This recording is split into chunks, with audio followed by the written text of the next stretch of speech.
adakah bukti keberadaan Tuhan yang dapat diverifikasi? Tahukah Anda bahwa dalam 100 tahun terakhir, jumlah publikasi ilmiah yang mengeksplorasi kemungkinan eksistensi Tuhan meningkat 300%? Dari kosmologi modern hingga filsafat kesadaran, para ilmuwan terkemuka seperti Paul Davies dan Francis Collins terus memperdebatkan pertanyaan tertua manusia dengan alat paling canggih kita. Namun ironisnya, semakin banyak kita ketahui, semakin rumit jawaban yang kita temukan. Disclaimer: perlu diingat, narasi yang akan kita ikuti didasarkan pada konsensus ilmiah terkini yang telah dipelajari dari beragam sumber bereputasi. Kami memahami bahwa setiap individu memiliki keyakinan dan perspektif yang mungkin berbeda. Mari kita jelajahi bersama dengan pikiran terbuka. Sejarah tak sekadar masa lalu, ia adalah jejak kala. Pertanyaan tentang keberadaan Tuhan telah membentuk sejarah manusia sejak awal peradaban. Dari lukisan gua Lascaux hingga Large Hadron Collider di CERN, manusia terus mencari cara untuk memahami realitas ultima. Namun, pendekatan modern terhadap pertanyaan ini mencerminkan evolusi epistemologi itu sendiri, dari penegasan teologis murni hingga investigasi empiris yang ketat. Thomas Aquinas dalam Summa Theologica mengajukan 5 jalan untuk membuktikan eksistensi Tuhan. Argumen dari gerak, kausalitas, kontingensi, gradasi, dan desain tetap menjadi fondasi teologi natural hingga hari ini. Namun, setiap argumen ini telah mengalami pengawasan ketat dari filsafat modern, terutama setelah kritik David Hume dalam Dialogues Concerning Natural Religion.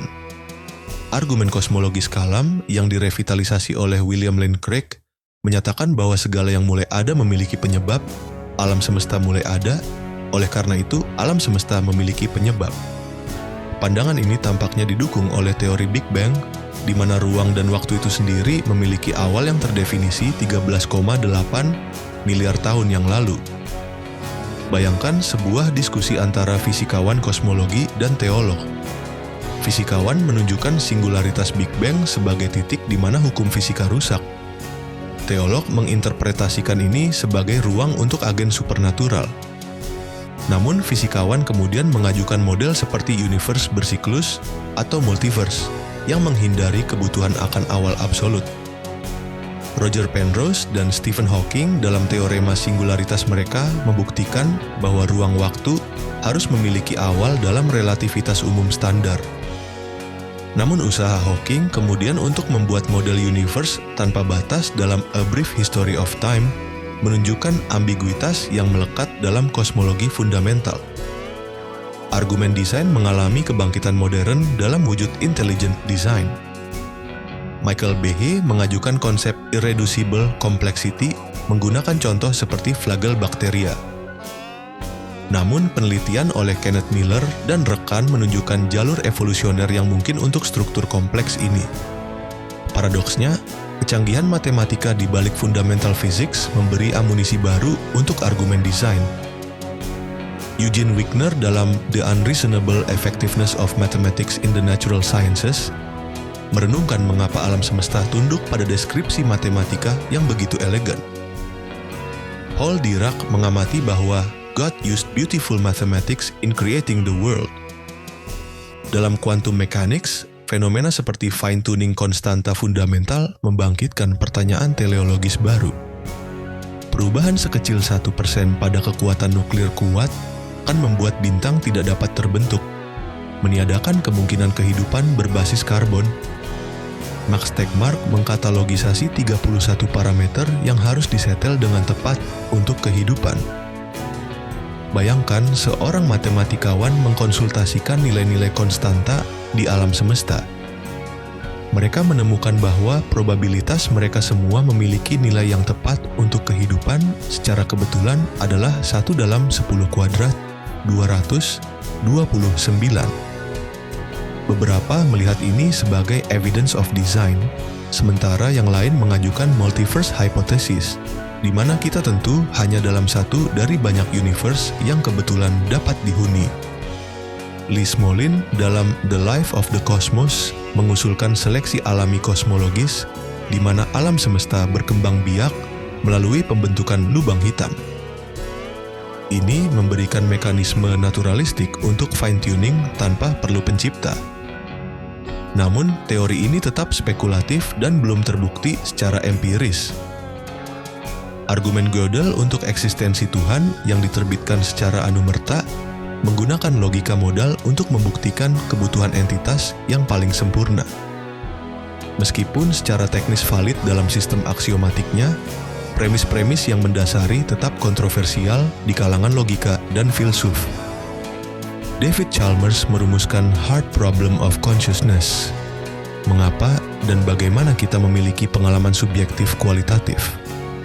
Beberapa filsuf seperti Philip Goff menggunakan ini untuk berargumen tentang properti fundamental non-fisik alam semesta, sementara yang lain seperti Daniel Dennett menekankan pendekatan fungsionalis.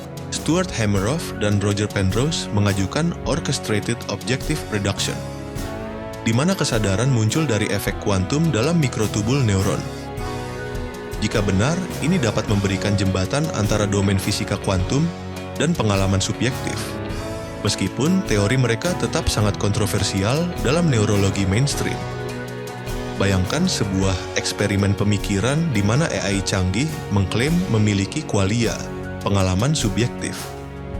Bagaimana kita memverifikasi klaim ini? Problem ini membawa kita ke pertanyaan fundamental tentang sifat kesadaran dan apakah itu membutuhkan substrat spiritual. Dalam filsafat agama kontemporer, Alvin Plantinga telah membuat kasus kuat untuk kompatibilitas keyakinan teistik dengan penalaran yang tepat. Argumen Reformed epistemologinya menyatakan bahwa keyakinan pada Tuhan dapat menjadi properly basic tanpa perlu argumen bukti. Namun, J.L. Mackie dalam The Miracle of Theism menantang hampir setiap argumen teologis natural menunjukkan masalah logis dengan masing-masing. Dialektika antara Plantinga dan Mackie mewakili salah satu perdebatan filosofis paling ketat di abad ke-20. Francisco Ayala, ahli biologi evolusioner dan Kristen, mempertahankan posisi bahwa sains dan agama membahas domain pertanyaan yang berbeda.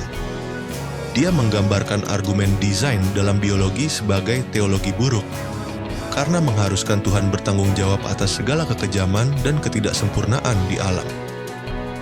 Dalam perspektif kosmologis, Alan Guth menggambarkan model inflasi abadi, di mana universe baru terus bermunculan dalam multiverse. Andre Linde mengembangkan ini menjadi chaotic inflation, di mana domain dengan hukum fisika berbeda dapat eksis. Model-model ini mengurangi unikitas universe kita. Bayangkan memplot evolusi nilai-nilai moral manusia sebagai fungsi waktu. Beberapa menunjukkan tren jangka panjang menuju moralitas yang lebih inklusif sebagai bukti kemajuan spiritual. Yang lain menunjukkan kemunduran periodik dan paradoks, bahwa masyarakat paling sekuler sering memiliki standar etika tertinggi. Dalam filsafat kuantum, interpretasi Many World Hugh Everett menyarankan setiap pengukuran menghasilkan cabang paralel realitas. Jika benar, implikasinya untuk kehendak bebas dan tanggung jawab moral menjadi mendalam. Apakah kemahatauan ilahi mencakup semua cabang universe? Sean Carroll mempertahankan naturalisme sebagai penjelasan yang memadai untuk semua fenomena tanpa perlu supernatural. Dalam perdebatannya dengan William Lane Craig, dia mempertahankan efisiensi parsimoni dalam penjelasan ilmiah versus postulasi entitas transenden. Brian Greene menggambarkan teori string sebagai kemungkinan theory of everything yang berpotensi menyatukan mekanika kuantum dan relativitas umum. Namun, proliferasi landscape string theory menantang konsep universe unik dengan satu set hukum yang dipilih dengan baik. Bayangkan sebuah kecerdasan superintelijen yang dapat menstimulasikan alam semesta secara detail. Argumen dari simulasi Nick Bostrom menyatakan bahwa kita lebih mungkin hidup dalam simulasi daripada realitas dasar. Ini membangkitkan pertanyaan tentang sifat kreator dalam konteks baru. Kajian neuroteologi oleh Andrew Newberg menunjukkan pengalaman mistik dapat direproduksi melalui stimulasi area otak tertentu. Namun, apakah ini berarti pengalaman tersebut hanya neurologis atau hanya menunjukkan media di mana pengalaman spiritual diproses? Dalam teori informasi, Paul Davies berpendapat bahwa hukum fisika dapat diturunkan dari prinsip informasi dasar, membangkit Platonic realm konsep matematika yang mendahului realitas fisikal. Ini berkontemporating dengan ide the mind of God sebagai computational process fundamental. Julian Barbour dalam The End of Time mengenalkan proposal kontroversial bahwa waktu adalah ilusi yang muncul. Jika benar, konsep eternitas yang sering diasosiasikan dengan divinity mengambil makna baru. Alam semesta akan menjadi struktur timeless dari momen now. David Deutsch dalam The Beginning of Infinity menggunakan argumen seperti memtes realitas fisik dan prediktibilitas ilmiah yang kuat sebagai bukti terhadap eskapaitisme radikal. Pandangannya menyarankan bahwa penjelasan yang baik, termasuk yang ilmiah, memiliki reach universal. Bayangkan seorang teolog menghadapi temuan CRISPR-Cas9 yang memungkinkan editing genetik presisi. Apakah ini menjadi bermain God atau melurusi misi yang diberikan untuk menguasai alam? Pertanyaan etis modern mengharuskan kita untuk menavigasi kekuatan kuasi divine. Harold Varmus, pemenang Nobel dan Direktur National Cancer Institute, mengekspresikan agnostisisme terhadap supernatural sambil mengakui nilai metodologis awe dan wonder dalam motivasi ilmiah. Pandangannya mewakili banyak ilmuwan yang mempertahankan humanitas intelektual. Dalam filsafat bahasa, Wittgenstein kemudian menyarankan bahwa proposisi metafisik mungkin berada di luar batas bahasa yang bermakna. Lingkaran Vienna mengekstremkan ini ke positivisme logis. Tetapi kritik Kuhn tentang pemata shifts paradigm menunjukkan batas-batas verifikasional bahkan untuk pernyataan sains. Douglas Hofstadter dalam Gödel Escher Bach mengeksplorasi koneksi antara self-reference, incompleteness, dan consciousness. Tema loop strange descensor menawarkan insight tentang bagaimana sistem formal dapat menggeneralisasi tentang diri mereka sendiri, relevan untuk argumen dari rasio tentang asal-usul dua kemampuan kognitif. Bayangkan seorang EI yang membuktikan teorema eksistensi Tuhan yang valid tapi bergantung pada premis non-verifiable. Bagaimana umat manusia akan merespons? Situasi hipotesis ini meninjau kembali batasan kognisi dan keyakinan. Brian Leftow menggeneralisasi properti divine kemahadirian ke semua ruang waktu alami logis. Menciptakan ontologi di mana semua kemungkinan eksis selamanya dalam pikiran Tuhan. Menyatakan ini adalah langkah ke ekstrem Platonisme. Carlo Rovelli dalam The Order of Time menunjukkan bahwa waktu fundamental mungkin emergen dari interaksi termodinamis tidak reversibel. Perspektif ini menyarankan bahwa pengalaman temporal kami adalah representasi penjaga entropi daripada fitur fundamental realitas. Penelope Medi dalam Naturalims dalam Matematika mempertahankan pandangan bahwa bahkan objek matematika adalah bagian dari alam dan tunduk pada investigasi naturalistik. Ini membawa kembali Platonisme klasik yang sering diasosiasikan dengan argumen teistik. Bayangkan sebuah teori unified yang menjelaskan alam semesta sepenuhnya tanpa referensi ke agen eksternal. Namun teori ini begitu elegan dan mendalam sehingga menginspirasi awe mendalam. Jawaban Paul Tillich bahwa Tuhan adalah being itself mengeksplorasi teritori ini. Nicholas Rescher mengunjungi ulang monadologi Leibniz dalam konteks modern, menafsirkan monad sebagai presumer quantum information. Sebuah dunia optimal ini resonan dengan fine-tuning arguments tapi tidak memerlukan intervensi ilahi terus-menerus. Dalam kosmologi quantum loop, alam semesta mungkin mengalami siklus ekspansi dan kontraksi tanpa perlu awal absolut. Penelope Medi mengomentari bahwa pertanyaan mengapa ada sesuatu dan bukan ketiadaan mungkin basically tidak berarti dari sudut pandang ilmiah. Freeman Dyson dalam esai Infinite in All Directions menyimpuh bahwa informasi adalah hal yang esensial, bukan materi. Pertanyaannya, apakah pola informasi dapat eksis tanpa substrat fisik, menuntun ke spekulasi tentang sifat mind ultimate. Bayangkan sebuah eksperimen yang akhirnya mendeteksi partikel materi gelap. Jika dark matter ternyata memiliki sifat yang menimbulkan kesadaran rudimenter, bagaimana ini akan mempengaruhi perdebatan tentang mind-matter relationship? Alexander Vilenkin mempertahankan bahwa multiverse adalah konsekuensi sederhana dari gravitasi kuantum. Tapi mengapa hukum fisika ini ada? Filosofis seperti Derek Parfit menolak bahwa pertanyaan ini memerlukan jawaban fundamental.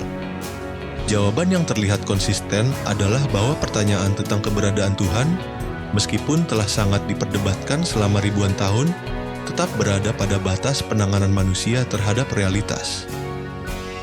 Setiap kemajuan ilmiah mengungkapkan baik kemungkinan naturalistik maupun dimensi misteri baru yang membuka ruang untuk transendensi. Dari argumen metafisik klasik hingga kosmologi kuantum modern, setiap formulasi pertanyaan tentang Tuhan adalah jejak yang membentuk pemahaman kita tentang realitas. Di episode berikutnya, kita akan melanjutkan perjalanan ini dengan menjelajahi apakah multiverse membuat Tuhan tidak diperlukan. Tetap bersama Jejak Kala, karena sejarah bukan masa lalu, tapi jejak yang membentuk kita hari ini. Dari argumen metafisik klasik hingga kosmologi kuantum modern, setiap formulasi pertanyaan tentang Tuhan adalah jejak yang membentuk pemahaman kita tentang realitas.